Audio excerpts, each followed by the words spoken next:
कुरान की हैरान कर देने वाली 9 बातें। जब से इस पृथ्वी पर इंसानियत की सुबह हुई है, हम इस पृथ्वी पर अपने वजूद की तलाश कर रहे हैं और इस कोशिश में हम विज्ञान, धर्म और पवित्र ग्रंथों की तरफ देखते हैं। कुरान इस्लाम धर्म के अनुयायियों की सबसे बड़ी किताब है। आज की इस वीडियो में हम आपको कुरान के कुछ ऐसे ही रहस्य बताने जा रहे हैं जो आपको हिला के रख देंगे। स्वागत है आप सभी का the mystical and YouTube channel पर एक बार फिर से।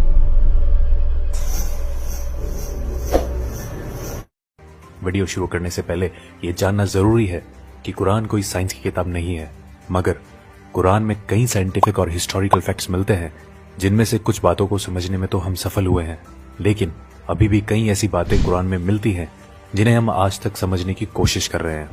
कुरान में कुछ ऐसी भविष्यवाणी भी की गई हैं जो अब तक सच हो चुकी हैं। आइए मिलकर जानते हैं कुरान के सबसे चौंकाने वाले तथ्य। नंबर 1, ओरिजिन ऑफ लाइफ, जीवन की उत्पत्ति। हम सभी जानते हैं कि पानी जीवन के लिए सबसे जरूरी तत्व है। कुरान इसी विचार में एक असाधारण दावा करता है। कुरान कहती है कि जिंदगी पानी में पैदा हुई है। पानी को ही पृथ्वी पर जीवन की उत्पत्ति के लिए मूल तत्व माना गया है। इसकी पुष्टि इस बात से होती है कि पृथ्वी पर रहने वाले समस्त प्राणियों के सेल्स या कोशिकाएं पानी से बनी हुई है। मिसाल के लिए किसी भी जंतु की कोशिकाएं या साइटोप्लाज्म 80% पानी होता है। फैक्ट यह है कि जीवित प्राणी ज्यादातर पानी से ही बने होते हैं और इसकी पुष्टि माइक्रोस्कोप के आविष्कार के बाद ही हो पाई है। अरब के रेगिस्तान में रहने वालों की ये सोच अपने आप में हैरान कर देने वाली है कि पृथ्वी पर जीवन पानी के कारण ही संभव है। नंबर 2, आयरन, लोहा। लोहा प्राकृतिक रूप से धरती पर पाई जाने वाली धातु नहीं है। ये धरती पर अंतरिक्ष से आया है। ये अपने आप में चौंकाने वाली बात है, मगर ये सच है।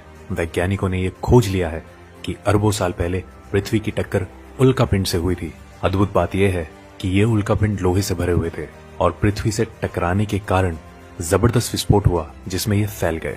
कुरान का लोहे की उत्पत्ति पर 57-25 आयत में कहना है, हमने लोहे को नीचे धरती पर भेजा है समस्त मानव जाति के फायदे के लिए। लोहा धरती का नहीं मगर दूसरी दुनिया से आया है। इस बात की पुष्टि 7वीं शताब्दी के वैज्ञानिकों द्वारा करना नामुमकिन सा लगता है। Number 3, sky protection. आसमान हमारी हिफाजत करता है। पृथ्वी को सूर्य की हानिकारक किरणों से बचाने में आसमान एक बहुत ही महत्वपूर्ण रोल अदा करता है। अगर आसमान नहीं होता तो सूर्य की रेडिएशन पृथ्वी पर समस्त जीवन को जलाकर नष्ट कर चुकी होती। आसमान पृथ्वी के चारों ओर लिपटे हुए कंबल की तरह है जो पृथ्वी को जमाने वाली ठंड से भी बचाता है। आकाश के ऊपर का तापमान लगभग -270 डिग्री सेल्सियस होता है। आकाश पृथ्वी पर ग्रीन हाउस इफेक्ट पैदा कर यहाँ के जीवन को सूर्य की रेडिएशन और अंतरिक्ष की जमा देने वाली ठंड दोनों से ही बचाता है। ये आकाश के कुछ ऐसे काम है जो हमें प्रोटेक्ट करते हैं। कुरान हमसे आसमान को समझाने के लिए 21-32 आयत में कहती है कि हमने आसमान को तुम्हारे लिए एक हिफाजती छत बनाया है और तुम हमारे इशारों को नजरअंदाज कर रहे हो। कुरान आसमान के हिफाजती इशारे को गॉड या अल्लाह द्वारा बनाया गया बताती है। आधुनिक विज्ञान द्वारा आकाश की पृथ्वी को प्रोटेक्ट करने की क्षमता 20वीं सदी में की गई रिसर्च से साबित होती है। नंबर 4, द माउंटेन्स, पहाड़। कुरान हमारा ध्यान पहाड़ों के बारे में एक बहुत ही खास पहलू की ओर खींचती है। क्या हमने दुनिया को आराम करने वाली जगह नहीं बनाया और पहाड़ों को धरती का कोटा नहीं बनाया?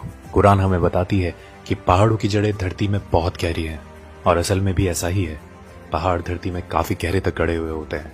इसकी पुष्टि जियोफिजिस्ट फ्रैंक प्रेस द्वारा लिखी गई किताब अर्थ में उन्होंने लिखा है कि पहाड़ असल में कोटे की तरह होते हैं और धरती के काफी नीचे तक दबे हुए होते हैं। माउंट एवरेस्ट, जिसकी ऊंचाई धरती की सतह से लगभग 9 किलोमीटर ऊपर है, उसकी धरती के नीचे की गहराई 125 किलोमीटर के करीब है और इसका पता लगाना 20वीं सदी की शुरुआत में प्लेट टेक्टोनिक्स टेक्निक के आविष्कार के बाद ही संभव हो पाया है। नंबर 5, एक्सपेंडिंग द यूनिवर्स, ब्रह्मांड का विस्तार। जब खगोलीय विज्ञान अपनी शुरुआती दौर में थे, कुरान में ब्रह्मांड के फैलने का बयान किया गया। कुरान में 51-47 आयत में कहा गया है कि ब्रह्मांड को हमने ही अपनी सृजनात्मक शक्तियों से बनाया है और इसको हम बढ़ाते रहेंगे।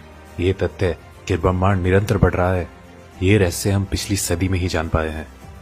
जाने माने फिजिस्ट स्टीफन हॉकिंस अपनी किताब a brief history of time में लिख गए हैं कि ब्रह्मांड को बढ़ाने की खोज 20वीं सदी की सबसे बड़ी भौतिक क्रांतियों में से एक है। चौंकाने वाली बात यह है कि कुरान में इस बात का जिक्र टेलीस्कोप की खोज से पहले ही हो चुका था। नंबर 6, सन्स ऑर्बिट, सूरज की कक्षा। 1512 में खगोलीय विज्ञानी निकोलस कॉपरनिकस ने सूर्य के बारे में अपनी राय पेश की।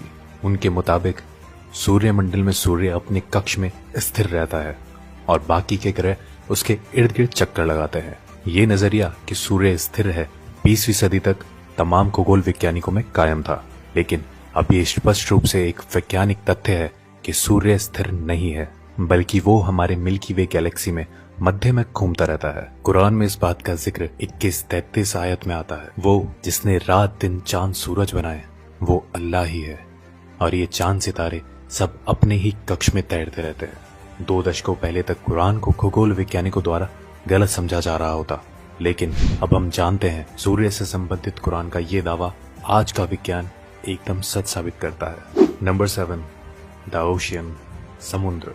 कुरान 24-40 आयत में कल्पना का आधार बनाकर गहरी बातों को हम तक पहुंचाना चाहती है।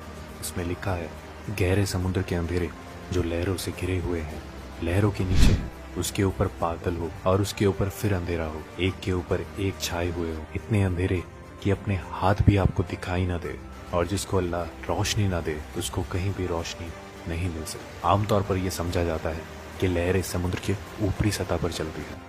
हालांकि समुद्री वैज्ञानिक इस बात की पुष्टि कर चुके हैं कि लहरें केवल समुद्र के ऊपरी सतह पर ही नहीं बल्कि नीचे भी होती है। ये लहरें इंसानों को दिखाई नहीं देती, इनको सिर्फ कुछ खास यंत्रों के द्वारा ही पता लगाया जा सकता है। कुरान समुद्र की गहराइयों के अंधेरों के ऊपर चलने वाली लहरें और उसके ऊपर चलने वाली लहरें और उसके ऊपर बादलों के बारे में हमें बताती है।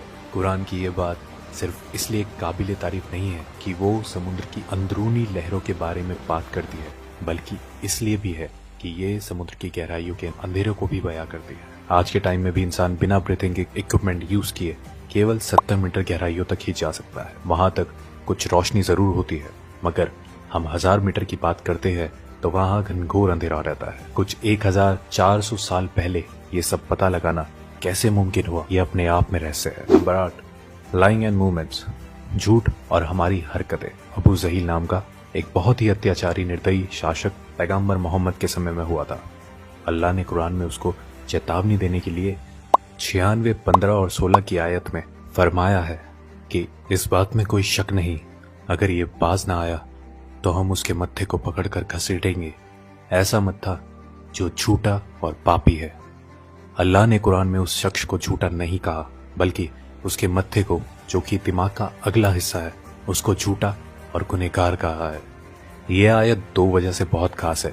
पहली ये कि हमारे दिमाग के सामने वाला हिस्सा हमारी सोची समझी हरकतों का जिम्मेदार होता है। इसे फ्रंटल लोब के नाम से भी जाना जाता है। दूसरा ये फ्रंटल लोब ही दिमाग के झूठ बोलने वाले काम को कंट्रोल करता है। आज के दौर में की गई कई रिसर्चों में ये पाया गया है कि दिमाग के आगे वाला हिस्सा ही हमारी हरकतों और झूठ बोलने के लिए जिम्मेदार होता है। फ्रंटल लोब के ये फंक्शन 20वीं सदी में तमाम मेडिकल इक्विपमेंट्स आने के बाद ही हमें पता चले हैं, जबकि कुरान इस तरफ इशारे कब का कर चुका है। नंबर 9, पेन रिसेप्टर्स, दर्द को महसूस करने वाले टिश्यूज। काफी लंबे समय तक यही समझा जाता रहा है कि महसूस करना और दर्द का अंदाजा करने वाले टिश्यूज दिमाग में होते हैं। हालांकि ये बाद में खोजा गया कि दर्द को महसूस करने वाले टिश्यूज दिमाग में नहीं, हमारी खाल पर ही मौजूद होते हैं, और इनके बिना दर्द को महसूस नहीं किया जा सकता। इससे संबंधित कुरान की 456 आयत को गौर से देखें तो उसमें लिखा है, जिन लोगों ने हमारे खुलासों को झूठ समझा है, हम उन्हें आग में झुलसाएंगे। जब उनकी खाल जल जाएगी, हम उन्हें उसके बदले नई खाल देंगे, ताकि वो दर्द को निरंतर महसूस करते रहें। बेशक अल्लाह सर्व